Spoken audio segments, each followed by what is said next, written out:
Thanks, Dylan. Good job. Hi. I'm a little embarrassed because I prepared a speech about education for TEDxLakeville, but I did not prepare a speech for accepting the award of Worst Dressed Presenter. And so, kind of bummed about that. I should tell you a few things before I jump in. One is that I'm totally terrified right now. And if that takes my 5-minute speech and makes it 2.5 minutes, I apologize. 2, this is also past my bedtime. So that will temper how things go. When Mr. Just asked me to be a part of TEDxLakeville, hold on, I already messed up. When Mr. Just forced me to be a part of TEDxLakeville, I was pretty excited. I wrote a lot of speech ideas. I just assumed I'd be talking about pop culture in the 21st century. So I had lots of really good ideas like what show is better, Seinfeld or Arrested Development, how The Simpsons shaped my worldview, how music changed my life. We can go on and on. I wrote and rewrote and rewrote my top 5 favorite bands. I was pretty excited to talk to you guys about indie rock in the 90s. I was really excited to reference bands like Built to Spill, Guided by Voices, Pavement. I even referenced my favorite comedians and watched entire sets to try and pick out the one that I thought was the best, Louis C.K. or Dave Chappelle. But eventually I had to shift my focus. I know now that this conference is about technology, education, and politics. I tried to search for a unified topic, one that I thought would kind of take everything and put it together, but nothing really struck me. I tend to stay far away from politics, so I knew that was not my bag. And I do love technology, but only insofar as I'm more obsessed with the latest technology and glowing screens. So I ended up on education by default, but that's definitely not a bad thing. I've taught for 10 years. This is my actually 11th year in Lakeville. All of them have been here in District 194. I really love my job and I enjoy teaching it. I really like helping kids solve problems, and I really like giving them the skills to help them solve problems themselves. I'm at school every day at 6:30 this year, and every day I get home at 5:30 after coaching the best cross-country team in the state. And I still love it. It's long days, but I still love it. Every day is a challenge, but literally I love it. My job, however, has not gotten any easier. I still plan lessons just like I did 10 years ago. I still write worksheets, I still grade quizzes during my prep period, and I set up labs when I'm done with them. So I have this running joke with my students that I think I'm the best teacher that's ever lived, et cetera, et cetera. And I know that I'm not, but I'm pretty good. And so the question is, I thought we could land on was, how do we get more people who are, who love this job, like myself, and how do we get them into classrooms? I should tell you first how I got here. Very quickly, I loved high school. I was in student council, National Honor Society, track, cross country. I planned meetings, I did community service, I set up dances. I was basically a nerd. But I had amazing teachers who really inspired me. One thing that really made a difference in my life was a class that I took when I was a senior called Developmental Psychology, and the goal was to teach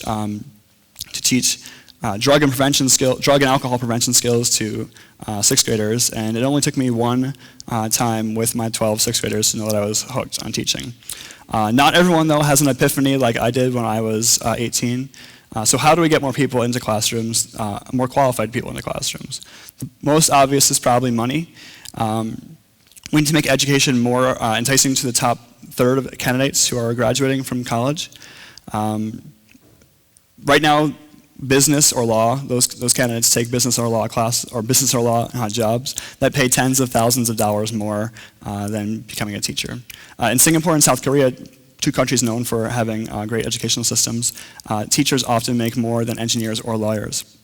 In a recent study by McKinsey & Company, they determined that to bring more qualified top third teachers into classes that need it, they'd have to raise the average starting salary from $39,000 to $65,000.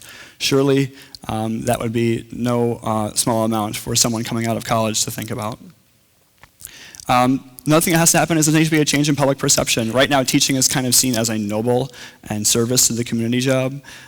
Also, teachers are seen as, in public eye, as lazy, and they're sitting back on their union-protected jobs, teaching your kids poorly and getting away with it.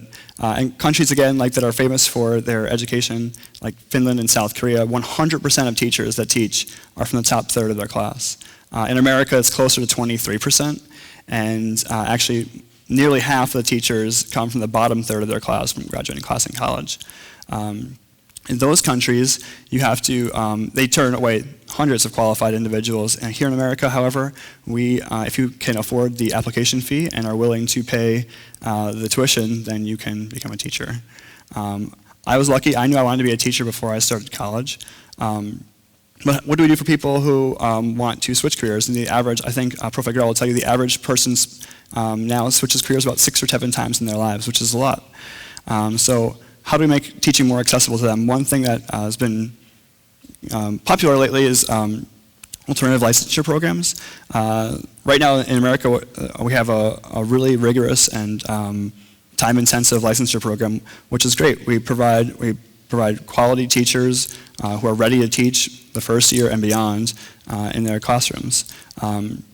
Alternative licensure programs are useful because they allow teachers or people who are maybe switching in to bypass that time that it takes and the money that it takes to become a teacher, especially if they're later in life. They don't want to invest all that time and money to do it. They're not necessarily endorsed by teacher unions, and I can understand why. Just because you're good at social studies or enjoy teaching social studies does not mean, back up. Just because you enjoy learning about social studies does not mean you're going to be a good teacher. We all want more well-qualified teachers in our classrooms to help educate our children. I like the idea of alternative licensure. I think that one thing we could do is pair those teachers coming in with mentors who are current teachers, and also give alternative licensure teachers the ability to take classes as a part of their program to help them kind of solidify their pedagogy and become better teachers. It's definitely a controversial idea, but I think it could work with some modifications.